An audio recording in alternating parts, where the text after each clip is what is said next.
Menikmati susu murni ternyata tidak hanya diminum, tapi juga bisa diolah menjadi makanan unik dan juga menarik. Saya akan ajak Anda untuk melihat bagaimana proses pembuatan makanan unik dan juga menarik yang bahan utamanya adalah susu murni ini. Anda penasaran? Sama, saya juga. Yuk kita lihat sama-sama. Olahan pertama adalah tahu. Ternyata tahu di Lembang biasa dicampur dengan susu murni yang berasal dari sapi. Sebetulnya proses pembuatannya sama dengan tahu pada umumnya. Mulai dari penggilingan kacang kedelai, perebusan, pembibitan adonan tahu, percetakan, hingga penggorengan tahu. Yang membuat beda, olahan tahu ini dicampur dengan susu murni segar.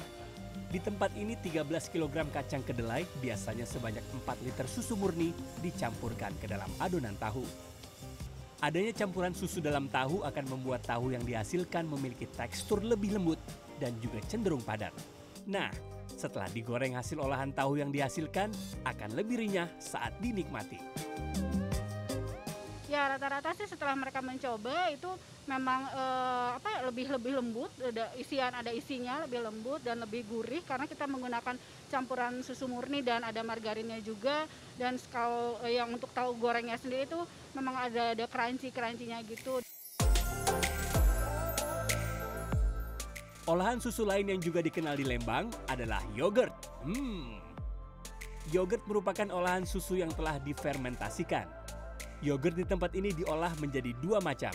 Yogurt kemasan dan juga dibuat bentuk es yang biasa disebut es yogurt dengan sejumlah varian rasa. Proses pembuatan yogurt terbilang sederhana. Susu murni akan dimasak terlebih dahulu dengan suhu tertentu selama kurang lebih 3 jam. Lalu diberi gula dan juga bibit yogurt sebagai proses fermentasi. Setelah itu masuk masa inkubasi selama 6 jam, lalu didinginkan. Baru setelah itu yogurt diberi perasa dan dikemas.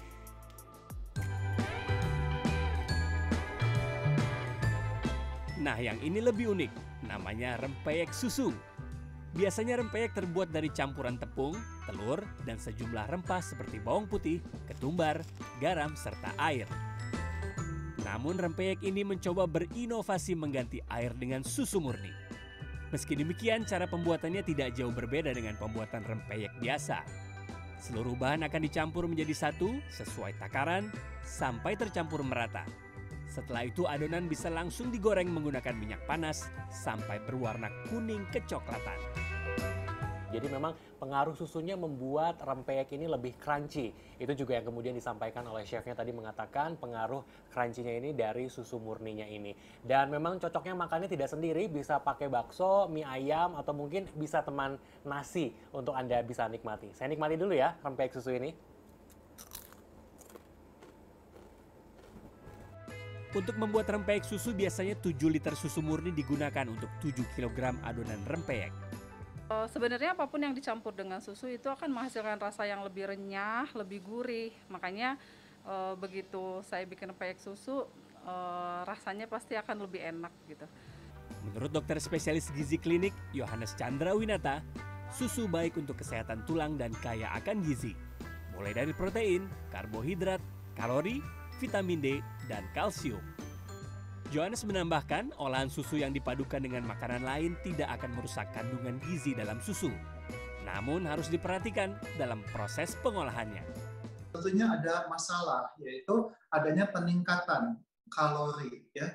Dengan menggoreng, tentunya minyak itu akan bertambah kadarnya dalam makanan, sehingga kalorinya akan bertambah juga, dan ini sangat berpengaruh pada mereka yang ingin menurunkan berat badan. Ya.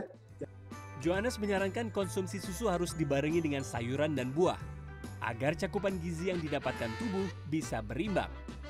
Kiki Haryadi, Helmi Suryanegara, Lembang, Kabupaten Bandung Barat.